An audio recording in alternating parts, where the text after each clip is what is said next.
es lunes 4 de octubre del año 2021, un lunes lluvioso, amaneció lloviendo, pero a las 6 de la mañana en punto, cuando venía el poeta, dijo, mira, ahí viene el poeta, déjame llover mucho para mojarlo. No, pero un diluvio. Al pobre poeta casi que se lo lleva la lluvia. Bueno, de la cintura para abajo mojado, porque era una brisa, no era una lluvia vertical, era horizontal. Con mucha brisa. Con viento. Así mismo es. Ya está con nosotros el ingeniero Bernardo Castellanos. Es ingeniero y además especialista en proyectos hidroeléctricos, asesor de empresas públicas y privadas en temas energéticos.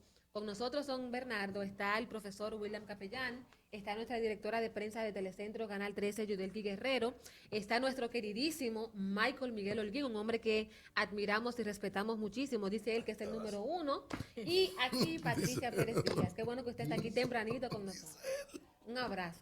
Buenos días, para mí es un placer compartir con Acérquese aquí, por favor, si están amables. con tantas figuras iluminarias. Michael era el número 1 Él es hasta que tú llegaste. Jamás, mire, nunca. ¿Usted estudió diplomacia dónde? Don Bernardo, O poeta callejero. don Bernardo, yo participé hace unos días en un encuentro en Nizao, donde grupos comunitarios de la comunidad, dándole seguimiento a lo que decidió el presidente de la República, Luis Abinader, que había mandado oficialmente a hacer un estudio sobre la contaminación de Punta Catalina. Y en ese encuentro comunitario, donde estuvo presente el Ministerio de Medio Ambiente, líderes de la comunidad, etcétera, etcétera, hay, en conclusión, hay serias dudas sobre una montaña de ceniza que se acumula en Punta Catalina. Me gustaría una descripción científica de cuáles son las posibilidades de que Punta Catalina esté contaminando todo su entorno. Bien, fíjense, en la vida prácticamente todo contamina. O sea, el desarrollo de la civilización implica que tú has tenido que destruir zonas boscosas. En mi niñez, la ciudad llegaba hasta la Abraham Lincoln. O sea, de ahí hacia la zona oeste, eso era monte, eso era, o sea, mata hambre. ¿Mata hambre? Mata hambre era... ¿Era Lincoln y la Churchill? Exacto. Sí, señor. Mata hambre lo que era, se le llamaba mata hambre porque era una zona donde había muchos frutales y la gente iba a matar el hambre. Y sin embargo, fíjense ahora todo el desarrollo que tenemos de la Lincoln hacia la zona oeste, que llegamos prácticamente Hasta el 28. a Villa Altagracia. Toda la zona que eran antes cañaverales del río del ingenio Río Jaina, sí. Todo eso hoy está urbanizado y hay población. Con esto quiero decir que definitivamente prácticamente todo contamina. Ahora, lo que hay que ver son las medidas de mitigación a esas contaminaciones. Todas las plantas de generación térmica emiten contaminantes. Ahora, existen normas ambientales que esas plantas deben cumplir con esas emisiones. O sea, porque se establecen límites a las emisiones para que no afecten en demasía a la población, al medio ambiente, al ecosistema, etcétera. Ahora bien, lo de Punta Catalina hay que dividirlo en dos aspectos. Número uno, las emisiones que salen por la chimenea y el tema de las cenizas, que es el subproducto de la combustión del carbón para producir electricidad. Las emisiones que salen por la chimenea, en teoría, cuando se hicieron las pruebas, cumplieron con las normas, con los estándares para los cuales esa central fue diseñada, que fueron unas normas del Banco Mundial, y cuando se elaboraron las pruebas, pues eso cumplió. Ahora, el problema de la ceniza ha sido un problema de manejo, porque todo el mundo sabe que las cenizas contaminan. Ahora bien, si usted hace un manejo adecuado de esas cenizas, usted mitiga y reduce significativamente el impacto que puedan producir esas cenizas acumuladas en esa montaña que usted vio, porque la acumulación de ceniza es inevitable, porque ese es el subproducto de la combustión del carbón. Ahora, lo que usted tiene que hacer es un manejo adecuado. Cuando se hizo el estudio de impacto ambiental, la CDE en ese estudio se comprometió a que iba a construir un relleno sanitario. ¿Qué es un relleno sanitario? Vamos a decir que es algo parecido a los rellenos sanitarios que existen para la basura, Duquesa. Duquesa se supone que debe ser un relleno sanitario. Ahora, ¿cuáles son los componentes de un relleno sanitario? Usted tiene que donde usted va a colocar la basura, en el caso de Duquesa, donde usted va a colocar la ceniza, en el caso de Punta Catalina, ese suelo debe estar impermeabilizado. Impermeabilizado. Se colocan unos geosintéticos, o sea, un material, vamos a decir, derivado del petróleo, un plástico, para que la gente lo pueda entender, que eso, en principio, reduce la posibilidad de que penetren al subsuelo. De que penetren, exacto, lo que se llama lixiviado. En un caso, lixiviados de la basura, en otro caso, lixiviados del carbón. Y ese material que se presume que es impermeable, encima de él se colocan unas tuberías para drenar y captar todo ese lixiviado que se produce por la lluvia, que cae sobre el carbón o sobre la basura, se colecta y eso va entonces a una planta de tratamiento, de donde se hacen los tratamientos químicos, biológicos, para que el efluente de esa planta de tratamiento cumpla con las normas ambientales y pueda ser tirado al medio ambiente sin afectarlo. Ahora, ¿qué sucede? Que en el caso de Punta Catalina y su depósito de ceniza, no se hizo todo lo concerniente a lo que es un relleno sanitario desde el punto de vista conceptual, porque la planta de tratamiento de los lixiviados tóxicos de Punta Catalina nunca se construyó. Entonces ellos lo que hacen es que recolectan esos lixiviados y vuelven y lo tiran a la montaña de ceniza. Pero además, para usted mantener esas cenizas que no se esparzan al aire libre, sí, sobre todo en una zona que está frente al mar, donde hay permanente brisa, ¿qué usted tiene que hacer? Tiene que mantener esa ceniza permanentemente húmeda. Y además compactarla. Entonces, usted tiene que instalar aspersores, esos aspersores que se utilizan, vamos a decir, parecido a lo de regadío, reguiletes. Usted mantiene esa superficie húmeda y viene la brisa y no se esparce al medio ambiente. Porque el problema es cuando esa ceniza se esparce a los alrededores fruto de la brisa. Entonces, ahí es que ha habido la deficiencia, tanto en la gestión pasada como en la gestión presente. Yo he visitado plantas en Centroamérica, en donde usted ve una montaña de ceniza. Obviamente es una planta que es mucho menor que Punta Catalina, pero al final produce ceniza. Y esa montaña de ceniza está impecable porque mantienen permanentemente los reguiletes de agua, rociándole agua, y eso siempre está húmedo. Entonces, se minimiza la posibilidad de que esas cenizas impacten al medio ambiente y a las comunidades que están cercanas a ¿Y cómo se explica que una construcción de una termoeléctrica que usted sabe que se vendió como la panacea para resolver el tema eléctrico en República Dominicana no haya construido eso? Bueno, esos son deficiencias del diseño, de las autoridades que lo aceptaron y las autoridades actuales que debieron haber corregido eso, porque ya en 14 meses que van de gestión, a esta altura de juego debió haberse estado por lo menos ya construyendo la planta de tratamiento. Porque ¿qué es lo que es una planta de tratamiento?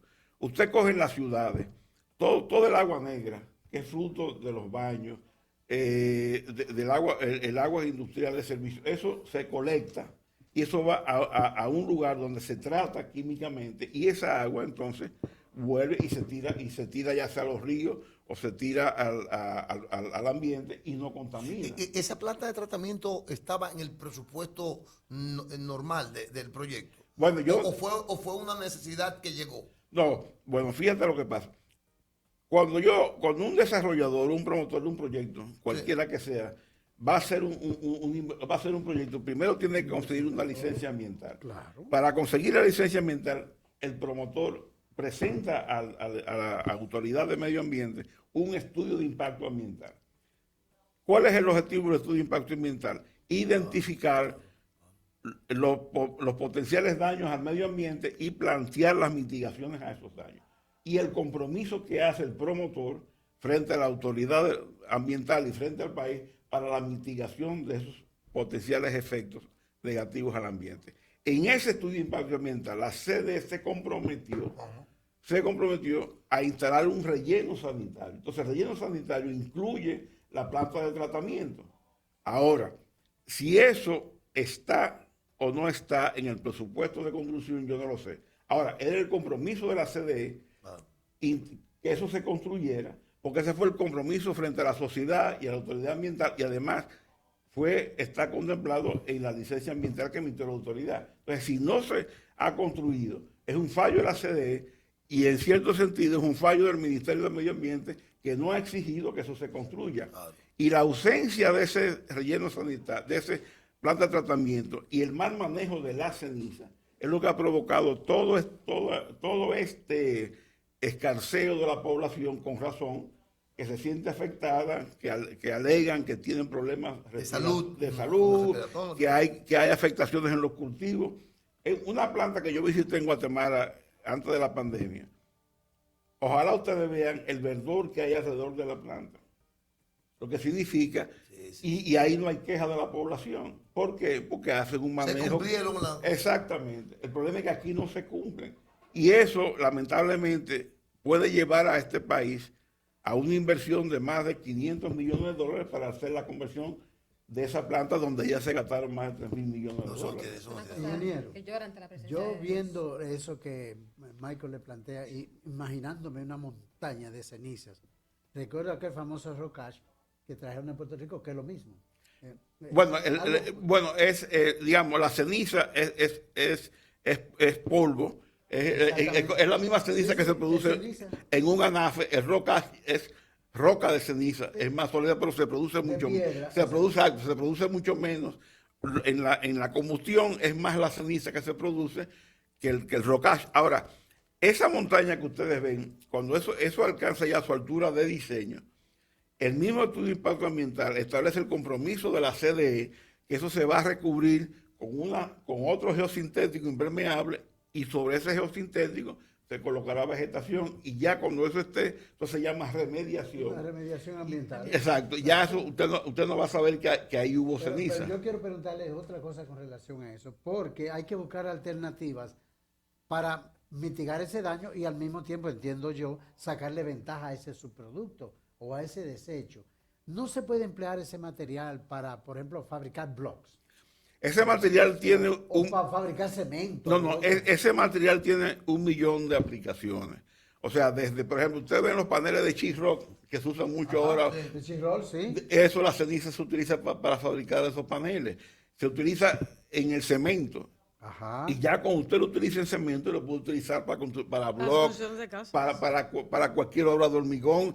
El roca se puede utilizar como base para las carreteras. Exactamente. Lo que pasa es que ¿quién es que tiene que buscar la aplicación a el uso industrial de ese material? Es quien lo produce. O sea, quien tiene que canalizar eso. Porque hay que crear una especie de industria del uso de la ceniza para que pueda ser aprovechable. Porque para que esas cenizas puedan llegar a la fábrica de blogs, esa fábrica de blogs medianas, pequeñas que hay esparcidas en la geografía, eso tiene que crearse una industria que vaya, capte la ceniza, Exacto. la empaque en funda. Pero realmente las autoridades no dan la impresión de que están en nada de eso. Mientras tanto, se están acumulando un volumen de 700, 600 mil toneladas al año de ceniza, con un mal manejo, y entonces ha creado toda esta irritación con razón de las comunidades circundantes. Ingeniero Bernardo Castellanos, también está otra situación que se está dando y es el hecho de que se alega que la falta de carbón ha hecho que la planta no produzca los kilovatios que se esperaba y además también se anuncia el incremento de la factura eléctrica. Pero este tema del carbón y la planta es a carbón y la materia prima para generar la electricidad no está disponible, ¿qué se pudiera esperar en lo adelante? ¿Ha sido por una deficiencia en la compra? ¿No se ha previsto? No sé, o sea, ¿qué ha pasado aquí? Porque como que eso no se explica. Bueno, la planta tiene carbón y de hecho por la falta de carbón quizá pudo estar fuera de operación una unidad 2 o 3 días. Ahora, ¿cuál es la génesis de toda esta situación? El año pasado, a principios de año, las autoridades pasadas realizaron una licitación para contratar 2 millones de toneladas de carbón, que es el consumo de un año de operación de Punta Catalina de las 2 unidades. El contrato se firma en abril del 2020 y contemplaba unos 54 envíos, más o menos cada 10, 15 días, de barcos con una cantidad preestablecida de carbón. Ese suministro se cumplió vamos a decir, religiosamente, hasta el penúltimo, el último, el penúltimo embarque, que fue el que produjo el retraso. Ahora bien, yo quisiera mostrar este gráfico para la teleaudiencia, donde se puede ver la evolución de los precios del carbón en los mercados internacionales desde el 2019 hasta mayo del 2021. En ese gráfico podemos ver que a partir de abril del 2020 ya se ve una tendencia alcista en los precios del carbón. Y esa tendencia alcista se mantiene todavía este año, y este año se ha acentuado aún más. Ahora bien, si las autoridades pasadas habían contratado 2 millones de toneladas de carbón para la operación de un caño de Punta Catalina, cuya última entrega estaba pautada para principios de agosto. Si usted es una persona previsora y planificadora, usted sabe que su carbón, su última entrega es en agosto. Usted sabe que un proceso de licitación toma de 3 a 4 meses, que fue más o menos el tiempo que le tomó a las autoridades pasadas hacer 3 procesos de licitaciones para compra de carbón. 2 para las pruebas y 1 para el suministro de un año. Si usted ve que los precios del carbón tienen una tendencia al alza, porque se supone, estos datos que yo mostré en el gráfico son datos extraídos de los informes que publica la CDE, ahora el Ministerio de Energía y Minas, o sea que ellos están al tanto de esta evolución. Claro. Entonces, la previsión nunca ha sido mala consejera. El ser prudente nunca ha sido mala consejero. Entonces, si usted ve esta situación, se me acaba el carbón en agosto, 3 meses, 4 meses para yo convocar una licitación y firmar contrato. Los precios en alza. Si yo hubiera sido planificador y previsor, en enero yo convoco la licitación, en marzo o en abril estoy firmando contratos, y hubiera asegurado el contrato de 2 millones de toneladas de carbón, nada a menos de $70 la tonelada. Pero por no O hacer sea, Entonces- se hubiera evitado el problema que hay ahora. Bueno, ¿qué pasa? Porque usted contrata en abril, contrata en marzo y dice, mi primer envío usted me lo entrega en agosto, 15 días después que yo tengo la programación de mi último envío del barco anterior. Ahora, no solamente eso no es solamente la previsión. Sucede que hoy día el carbón está sobre los $220 la tonelada. Entonces, lo que yo pude haber A comprado 70. a 70 o menos, Sí. lo estoy pagando Casi a el cuánto. Entonces, fíjense, o sea, Oh, pero hoy día, a esa planta, a Punta Catalina, no ha llegado una onza de carbón Oye. que haya sido comprada por esta gestión. Porque la que llegó de Colombia, si el presidente Luis Abinader no interviene directamente para enmendarle la plana a los funcionarios del sector eléctrico responsables de Punta Catalina, aquí no hubiera carbón, porque cuando se comenzó a agotar el carbón y hubo el problema del suministro con el penúltimo embarque, tuvieron que salir corriendo desesperados a utilizar carbón de Itabo, que es una planta que es la tercera parte de Punta Catalina. Y uno se pregunta, ¿por qué Itabo no ha tenido problemas con el suministro y Punta Catalina sí? ¿Por qué Barahona, que usa carbón, no ha tenido problemas con el suministro y Punta Catalina sí? Entonces, obviamente, independientemente, si no se produce el problema del suministro en el penúltimo barco, la crisis del carbón de Punta Catalina estaba planteada, porque el ministro habla, por ejemplo, de que ellos convocaron en junio la licitación, o sea, tratando de justificar que ellos fueron previsores y planificadores. Pero dice el ministro que esa licitación de junio preveía que en septiembre iba a llegar el primer embarque, pero entre junio y septiembre hay 3 meses. O sea, en septiembre no había terminado la licitación, ni se hubiera firmado contrato. De hecho, estamos en octubre y todavía no han firmado contrato. Eso obligaría a cambiar, porque se habla mucho, sobre todo en las últimas 2 décadas, que República Dominicana cambie su matriz energética.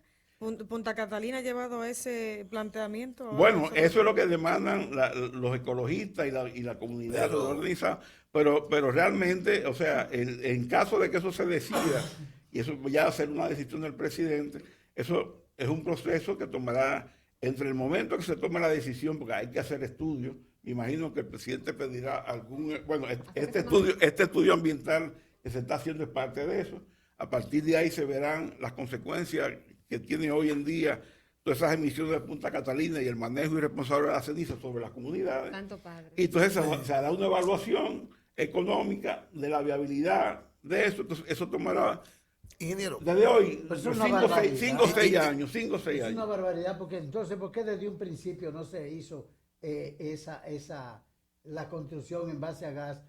Aunque alegaban que no se garantizaba el suministro, usted recuerda que todo eso... Claro, claro. Pero Bueno. entonces ahora caímos que se construyó la planta, se hizo esa inversión no, pero eso, y ahora vamos a caer en esto otro. Bueno, si hubieran hecho un manejo responsable de la ceniza de Punta Catalina, si hubiera construido la planta de tratamiento, no tuviéramos esta discusión de si contamina o no contamina. Mire, yo quiero cambiar un poquito de tema porque hay un reporte que está en el Listín Diario que establece que solamente en agosto los clientes del servicio eléctrico recibieron entre 13 y 25 horas de apagones.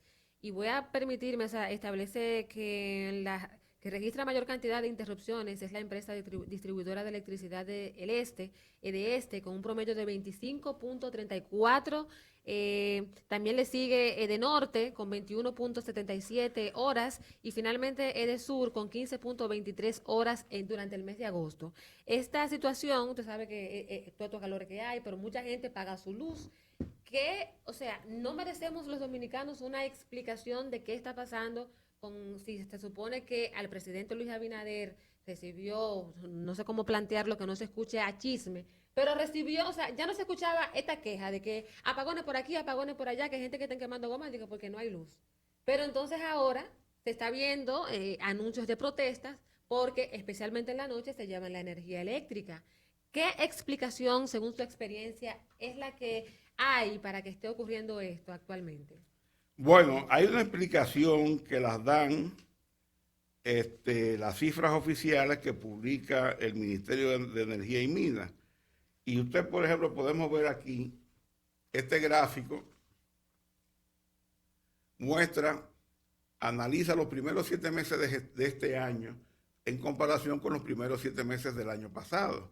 Y vemos cómo el déficit en flujo de caja de la distribuidora, léase, cuánto yo cobro, cuánto yo gasto, este año es mayor que el del año pasado. O sea, que se ha cobrado menos energía Bueno, eléctrica. no necesariamente se ha cobrado ¿Se ha menos. facturado menos? El balance, o sea, de cuánto yo ingresé y cuánto yo gasté este año supera al mismo periodo del año pasado en unos 35 millones de dólares. Entonces, hay una situación financiera que está afectando a las distribuidoras, porque las pérdidas han ido en aumento.